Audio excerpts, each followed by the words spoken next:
မင်္ဂလာပါခင်ဗျာမြန်မာ property ဒီလာရဲ့အပတ်စဉ်အင်ချယ်မီသတင်းများစီစဉ်ကနေပြန်လည်ကြိုဆိုလိုက်ပါတယ်ဒီတစ်ပတ်တို့ရေးချက်တင်ဆက်ပေးမယ့်ပထမဆုံးသတင်းကတော့ပြည်ထောင်စုတိုင်းရင်းသားကြေးရွာရန်ကုန်ကိုအစိမ့်မြင့်တင်နေတဲ့ဆိုတဲ့အကြောင်းပြပြပေးချင်ပါတယ်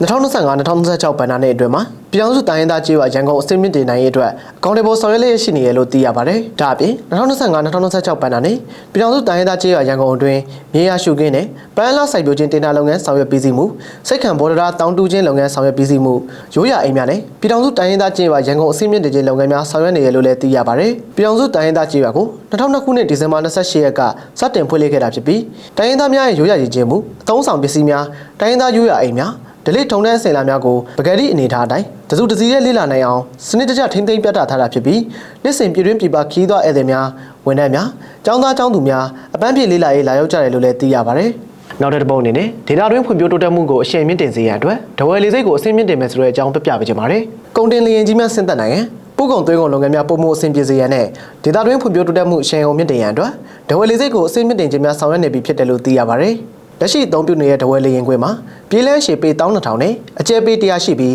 းလေရင်ခွေ area စုစုပေါင်း364.6 ခုဧကခန့်ရှိကလေရင်ရနာရဲ့ပေ200ကျော်အကျယ်ရှိကွင်းတစ်ခုနဲ့ပေ600 300အကျယ်ရှိကွင်းတစ်ခုရှိတာပဲဖြစ်ပါတယ်။လေရင်ပြည်လန်းခန္ဓာဝင်မှာပေါင်8,930,000ရှိတဲ့အတွက်ပြည်တွင်းလေကြောင်းလိုင်းများတွင်အသုံးပြုနေတဲ့လေရင်မျိုးစားအလုံးနဲ့အတူနိုင်ငံတကာလေကြောင်းလိုင်းများတွင်အသုံးပြုနေတဲ့ Airbus 320 ကဲ့သို့သောလေရင်များပါဆင်းသက်နိုင်ပြီးလက်ရှိတွင်ကာဂိုလေရင်ကြီးများဆင်းသက်နိုင်ရန်အတွက်ပါအစိမ့်မြင့်တင်ခြင်းလုပ်ငန်းများဆောင်ရွက်နေပြီဖြစ်တယ်လို့သိရပါတယ်။ယခုအစိမ့်မြင့်တင်ခြင်းလုပ်ငန်းစဉ်တွင်ပြည်လန်းကိုတစ်ဖက်25ပေစီချက်တွေမှာဖြစ်ပြီးစုစုပေါင်းပေ150အကျယ်ခန့်နဲ့အထူ3ပေခန့်အထိ AC မျိုးစားကွန်ကရစ်ကိုပေါင်းဆက်အသုံးပြုပြီးအစိမ့်မြင့်တင်သွားမယ်လို့လည်းသိရပါတယ်။ယခုအစိမ့်မြင့်တင်မှုဟာလေစိတ်ပြေးလန်းနေမကပဲအဆောက်အအုံများပါဝင်မှာဖြစ်ပြီးအဆောက်အအုံဒီဇိုင်းကိုတော့အတိအကျမထုတ်ပြန်သေးဘူးလို့သိရပါတယ်။ဒဝယ်လင်ရင်ခွေအစိမ့်မြင့်တင်ပြီးပါကပို့ကုန်သွင်းကုန်လုပ်ငန်းများပုံမှုအဆင်ပြေလာနိုင်ပြီဖြစ်ပြီးခီးသွွားဧည့်သည်ဝင်ရောက်မှုများပြားလာတဲ့အ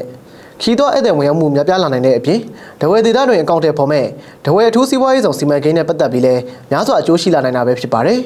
။နောက်တစ်ပုံအနေနဲ့ပထမအကြိမ်ပန်းပွဲတော်ကျင်းပသွားမယ်ကလောမျိုးဆိုတဲ့အကြောင်းပြပြပေးချင်ပါတယ်။ရှမ်းပြည်နယ်တောင်ပိုင်းကလောမျိုးမောမြေဦးပန်းချက်တွင်ပထမအကြိမ်ပန်းပွဲတော်ကို15ရက်တိုင်ကျင်းပပြုလုပ်သွားမှာဖြစ်တယ်လို့သိရပါတယ်။ကလောမျိုးမောမြေဦးပန်းချက်မှာခီးသွွားကဏ္ဍဖွံ့ဖြိုးတိုးတက်ရေးအတွက်ရည်ရွယ်ပြီးပထမအကြိမ်ပန်းပွဲတော်ကို2026ခုနှစ်ဇန်နဝါရီလ 1 ရက်နေ့ကနေ16ရက်နေ့အထိဝင်ကြီးအခမဲ့နဲ့စီကားတိုင်းမဲ့စွာကျင်းပသွားမှာဖြစ်တယ်လို့မောမြေဦးပန်းချက်ရင်တာဝန်ရှိသူတို့ကပြောပါတယ်။အဆိုပါပန်းပွဲတော်အတွင်းနိုင်ငံခြားဖြစ်ပန်းမျိုးစိတ်များပါဝင်ဒေသထွက်ပန်းမျိုးစိတ်များပါဝင်ပြီးတက်ခွာဥယျာဉ်နဲ့ပန်းမျိုးစားအများအပြားပြတ်သားသွားမှာဖြစ်ပြီးဒါအပြင်စာကြည့်တိုက်တွင်စာအုပ်စာဆောင်များအနားယူဖတ်ရှုလေ့လာနိုင်ပြီးအလားတက်ပုံများရိုက်ကူးရန်နေရာများစွာပါဝင်တဲ့အပြင်အားကစားလေ့ကျင့်ငယ်များပြုလုပ်ရန်အတွက်လည်းအားကစားကွင်းနဲ့ကလေးကစားကွင်းများဒေသထွက်အစားအစာများပါဝင်သွားမယ်လို့သိရပါတယ်။နိုင်ငံတကာကဏ္ဍအနေနဲ့အပန်းဖြေစခန်းအသစ်နဲ့အတူခီးသွွားဖွံ့ဖြိုးရေးခြေလှမ်းသစ်ကိုစတင်လိုက်တဲ့မြောက်ကိုရီးယားနိုင်ငံဆိုတဲ့အကြောင်းပြပြပေးချင်ပါတယ်။မြောက်ကိုရီးယားမှာအသင်းဖွင့်လှစ်လိုက်တဲ့တောင်ပေါ်အပန်းဖြေစခန်းတစ်ခုကိုနိုင်ငံအဓိပတိကင်ဂျုံဝမ်ကတွားရောက်ခဲ့တာဖြစ်ပြီးအပန်းဖြေစခန်းရဲ့ဟိုတယ်တွေနဲ့တခြားနေရာတွေကိုလှည့်ပတ်စစ်ဆေးနေခဲ့တာပဲဖြစ်ပါတယ်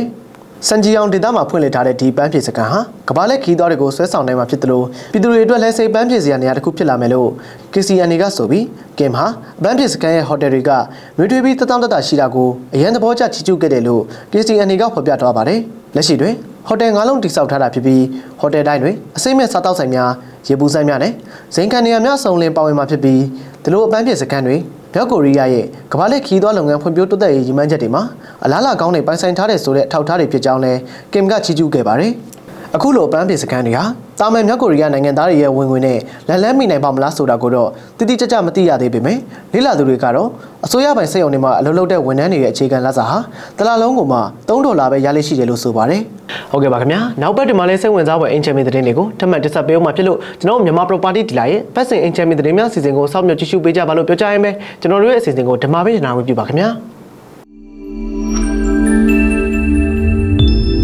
မြန်မာအင်ချယ်မီအတွက် MBD News